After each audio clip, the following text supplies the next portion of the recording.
ክብር ለእግዚአብሔር ይሁን። እግዚአብሔር መልካም ነው። እግዚአብሔር መልካም ነው። እንደ እግዚአብሔር ያለ ማንም የለም። አገልግሎት ሕይወት ነው። ተንከባከበው። አገልግሎት ምንድን ነው? ሕይወት ነው። አገልግሎት ማለት እኛ ደረጃ እንደምንሰጠው አይነት አይደለም። አገልግሎት ማለት እዚህ ጋር ቆሞ መስበክ ብቻ አይደለም። አገልግሎት ማለት ጥቁና መቆም ብቻ ማለት አይደለም። አገልግሎት የሚታዩ ይሄ ያ ብለን የምንለው የሚቆጠር ለአይን የሚታይ ጉባኤ የሚያየው ብቻ አይደለም። ስለዚህ አገልግሎት ምንድን ነው? ሁለንተናዊ ነው። አገልግሎት ሕይወት ነው። ሕይወታችን ከሆነ ደግሞ ሕይወትን እንደፈለግን አንጥለውም ማለት ነው። ለሕይወት ምን ያክል ነው የምንጠነቀቀው? እጅግ በጣም ብዙ ነው አይደል የምንጠነቀቀው። ለሕይወት የሚገባው ጥንቃቄ ለአገልግሎት ይገባዋል። ተንከባከበው። አገልግሎት ሕይወት ነውና ተንከባከበው። ድንቅ ቃል ነው። አገልግሎት ጸጋ ነው ይላል። ታዲያ ጸጋ ከሆነ ምን መሆን አለበት? መቆም የለበትም ማለት ማደግ አለበት። አሳድገው። አገልግሎት ጸጋ ነው፣ አሳድገው። አገልግሎት ጸጋ መሆኑን ካወቅን እናሳድገው።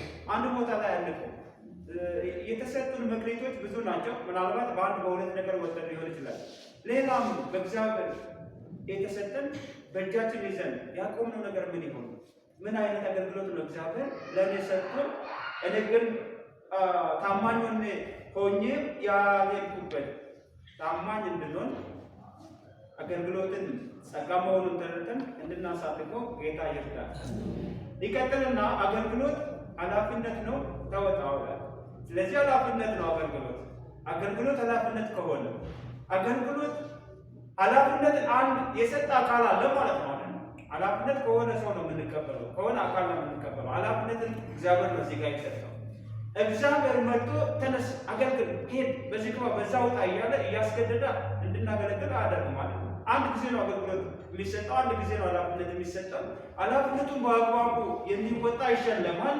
ኃላፊነቱን እንደሚጠበቀው ያልተወጣ ደግሞ ምን ይሆናል? ከሽልማት ይጎላል ማለት ነው። ስለዚህ ኃላፊነት ነው፣ ተወጣው። ኃላፊነቶቻችንን እንድንወጣ ጌታ ኢየሱስ ክርስቶስ ይርዳል። አገልግሎት መክሊት ነው ይላል። መክሊት ከሆነ ደግሞ ምንድን ነው መሆን ያለበት? በመጽሐፍ ቅዱስ ላይ የቀበሩ አሉ አይደል? አባስተው የሰሩም ደግሞ አሉ። አገልግሎት መክሊት ነው፣ አትቅበረው ይላል። አያችሁ፣ በጣም ብዙ መክሊቶች በብዙ ሰዎች ተቀብረዋል። በጣም ብዙ ትንንሽ መክሊቶች ደግሞ በዝተዋል። ስለዚህ ከሚቀብሩ ሳንሆን ከሚያጓዙ መካከል እንድንሆን ጌታ ይርዳል። ሃሌሉያ። አገልግሎት አደራ ነው፣ በጥንቃቄ ያዘው ይላል። አደራ የሰጠው ለአንድና ለመጨረሻ ጊዜ ሰጥቻለሁ፣ ውሰድ፣ ከአሁን በኋላ አልጠይቅም ብሎ ነው የሚሰጠው። ይመጣል አንድ ቀን። አደራ ከሆነ እኔ ጋር ነው ያስቀመጠው፣ አንቺ ጋር ነው ያስቀመጠው፣ ለተወሰነ ጊዜ ይቆይ ብሎ ነው አደራ ያለው እንጂ ከአሁን በኋላ እንደፈለግ ተጫወችበት አይደለም ማለት ነው። አንድ ቀን ይመጣል አይደል? አደራ ሰጪው ይመጣል። አደራ ሰጪው ሲመጣ በጥንቃቄ ያልተያዘ ከሆነ ባክኖ ነው አይደል የሚጠብቀው። ያንን አደራ የሰጠው አካል ሲመጣ እናፍራለን ማለት ነው። እንዳናፍር ጌታ ይርዳል። በጥንቃቄ እንድንይዘው እግዚአብሔር ይርዳል። ስለዚህ በጥንቃቄ ያዘው ይላል። አገልግሎት ድንበር ነው። አስፋው ድንበር አለው አገልግሎት። ከዛ ማስፋት የሚችል አገልጋይ ካገኘ ይሰፋል ማለት ነው። ጠበን እንዳንቆይ አንድ ቦታ ላይ ማለት የኔ ድንበር እቺው ናት ብለን ለምሳሌ አሁን የጸሎት ኮሚቴ ላይ ካለው የጸሎት ኮሚቴ ስጠራ እመጣለሁ። ከዛ ጸሎት ሲሰጠኝ ጸልያለሁ፣ እወጣለሁ። ከዛ በቃ እዚሁ ላይ መያዝ ማለት ነው። ድንበሩ ይሄ ነው። ይሄ ብቻ ነው አይደለም። ከዛ አልፎ መሄድ ይኖራል። ከዛ አልፎ ብዙ አገልግሎቶች ይጠበቃሉ። ስለዚህ ድንበርን አልፈን እንድንሄድ እግዚአብሔር ይፈልጋል። ሃሌሉያ። አገልግሎት የፍቅር ቀንበር ነው፣ ተሸከመው ይላል። አገልግሎት በፍቅር የተሰጠ ቀንበር ነው እንጂ የፍቅር ቀንበር ነው እንጂ በጫና አይደለም። ተገደን አይደለም የመጣ ነው፣ ወደን ነው አይደል የመጣ ነው። ወደን ነው። ወንጌላውያን ወደው ነው ጌታን የሚያገለግሉ። ልዩ ልዩ አገልግሎቶች ላይ ተሰማርታችሁ ያላችሁ ወዳችሁ ነው እንጂ አይ የሆነ ነገር ይወሰድብኛል፣ ሰው ምን ይለኛል፣ ብላችሁ ሳትወዱ ተገዳችሁ የምትመጡ ቤተክርስቲያን ተገዶ የሚመጣ ሰው ፈርቶ የሚመጣ እጁን ያሳያል። ሰው ፈርቶ የሚመጣ አለ ወይ? ዛሬ በቃ እያላችሁ የምትመጡ አላችሁ። ወደን ነው አይደል የምንመጣው? ወደን ነው የወደደንን ስለምናል ማለት ነው። ወደን ነው የምንመጣው፣ በፍቅር ነው። ስለዚህ በፍቅር የተሸከምነው ቀንበር ነው። ይህ የፍቅር ቀንበር ደግሞ ዘለቄታ አለው፣ በጣም ውጤት አለው። እሱን በፍቅር እንድንሸከም መልእክታቸው ነው። የኔ አይደለም። አገልግሎት ውጤት አለው፣ ተግተህ ስራ ይላል።